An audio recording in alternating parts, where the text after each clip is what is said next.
At 3 in the morning, my husband dragged me out of my own bed and beat me until my lips split open, screaming at me to wake up because I was useless.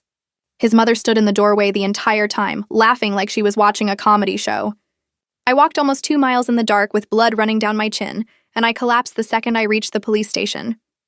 What none of them knew was that I owned everything they loved, and I was about to take every bit of it back. My name is Grace Whitfield, and this is the night that ended my old life and began my real one.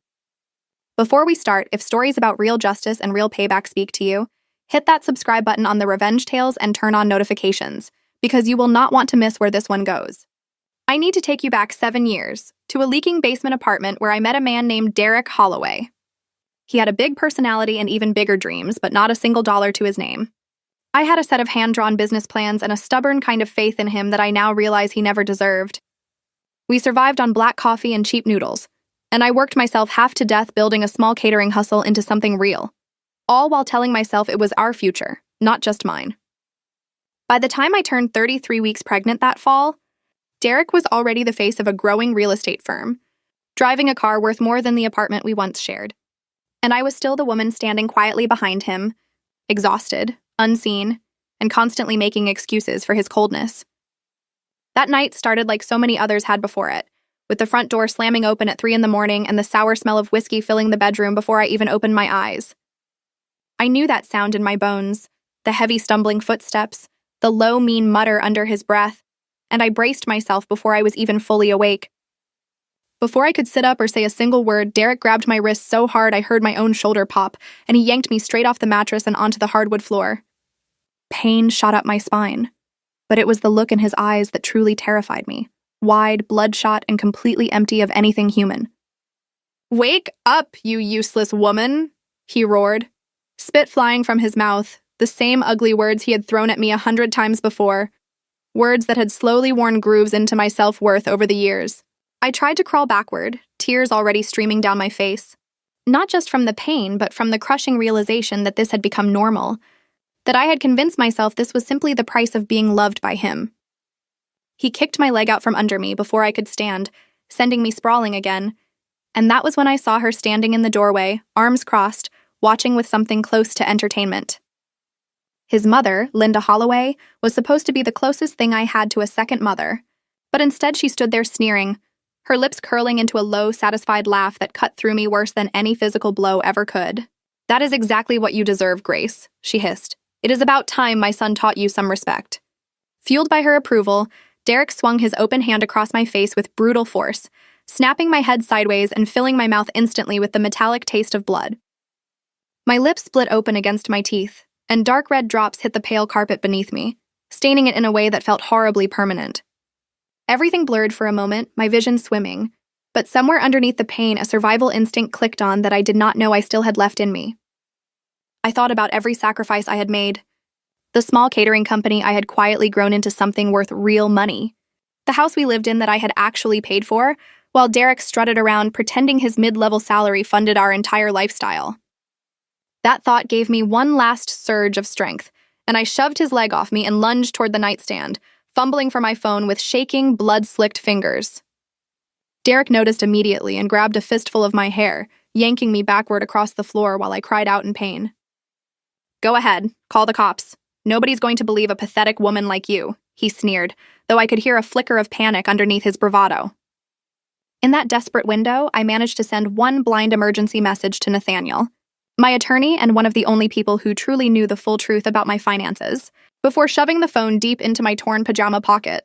His mother, suddenly nervous about real consequences, grabbed his arm and hissed at him to stop before he ended up killing me and dragging them both down with him. That single distraction was all I needed, and I scrambled to my feet and ran, ignoring the dizziness and the blood dripping down my chin, heading straight for the side door instead of the front entrance where they would expect me to go.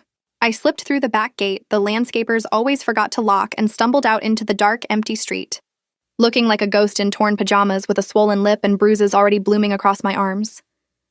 My only goal was the county police precinct nearly 2 miles away, and I forced my battered body forward step after painful step, fueled by pure adrenaline and a desperate need to end this once and for all.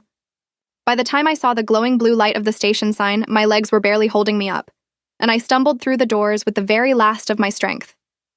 The officer at the front desk shot up out of his chair the second he saw me, horror washing across his face as he asked if I needed medical attention.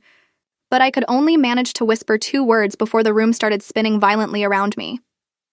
My husband. Then everything went black, and I collapsed right there on the cold lobby floor, unconscious before anyone could catch me. I woke up in a hospital recovery room with gauze taped to my temple and a butterfly bandage holding my split lip together, my body aching in ways I had never felt before.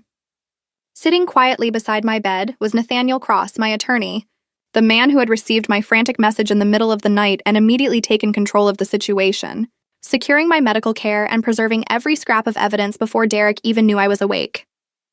"Rest easy, Grace," he told me gently. "Everything has already been documented, and the evidence is completely secure." That peace lasted only minutes before the door burst open and Derek and Linda walked in, wearing painfully fake expressions of concern, clearly there to control the damage rather than to apologize. "Honey, what happened?" Derek said, reaching for my hand like a devoted husband, while Linda hovered behind him, already scanning the room for an angle to exploit. "You need to drop that police report right now. This is a private family matter," she snapped, completely unbothered by the bruises still forming on my face. I stared at them both with a coldness I did not know I had inside me, and before I could even respond, Nathaniel stepped between us and firmly ordered them to step back, informing them that any further contact would violate the legal protection already in place. Linda turned red with fury and demanded to know who Nathaniel thought he was to interfere in family business. "I am the attorney holding full power of authority over assets you are currently living off without even realizing it," Nathaniel said calmly. "And I am the man who will make sure your son faces every consequence he has earned." Right as tempers flared, my closest friend and business partner, Marcus Bellamy, walked through the door carrying a bag of clean clothes, radiating a protective fury that made Derek visibly shrink. "Touch her again, and it will not just be your freedom disappearing. Everything you think belongs to you will vanish overnight," Marcus warned, and for the first time, Derek looked genuinely afraid. Nathaniel handed Derek an official cease and desist order on the spot, banning any contact with me and warning that violation would mean immediate arrest. Derek and Linda were forced out of the room, hissing empty threats on their way out, while I finally let myself breathe, safe for the first time in years. Once they were gone, Nathaniel revealed the full truth. The mansion, the luxury car, every account they proudly bragged about, was legally owned by a corporate holding company I had quietly built years earlier, meaning Derek and Linda had simply been unauthorized guests living off my empire the entire time.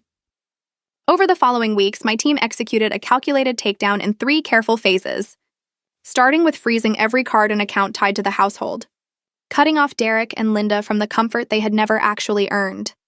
Next came the legal reclamation, repossessing the luxury car in broad daylight in front of their wealthy neighbors, followed by a formal eviction from the mansion that was never legally theirs to begin with, executed publicly by sheriffs and my legal team, while stunned neighbors filmed everything on their phones. Derek lost his job once the internal investigation into his conduct concluded, and Linda was banned from every country club and social circle she had used to look down on people like me. The final blow came when Marcus released the bedroom security footage. The timestamp reading 3 a.m, showing Derek striking me and Linda laughing in the doorway, and it spread across every platform within hours, branding them both nationally as monsters.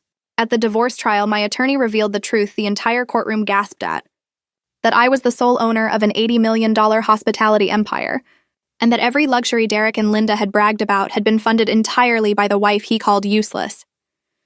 The judge granted me full ownership of everything, a permanent restraining order, and total vindication, while Derek and Linda were left with nothing but the ashes of the life they destroyed with their own hands. Months later, they showed up outside the gates of the mansion that was never theirs, homeless, broke, and begging for forgiveness on camera. But I sent back only 2 lines through my attorney, telling them the punishment for their cruelty was simply the life they had built for themselves. I stood months later on a stage at the grand opening of my newest restaurant, wearing a gown that felt like armor, telling a room full of strangers that a woman's true crown is never handed to her. It is forged in the fire of everything she survives. Derek and Linda watched that same broadcast from a cramped, roach-filled apartment on the other side of the city, finally understanding that the woman they beat and mocked at 3 a.m. was the very foundation their entire fake life had been standing on. I did not send them to prison, but I locked them inside something far worse, a life built entirely from the wreckage of their own cruelty, with nowhere left to hide from what they had done to me. If this story hit you the way it hit me to relive it, Make sure you are subscribed to the Revenge Tales, because the next story we share might be even more unbelievable than this one. Thank you for staying with me until the very end.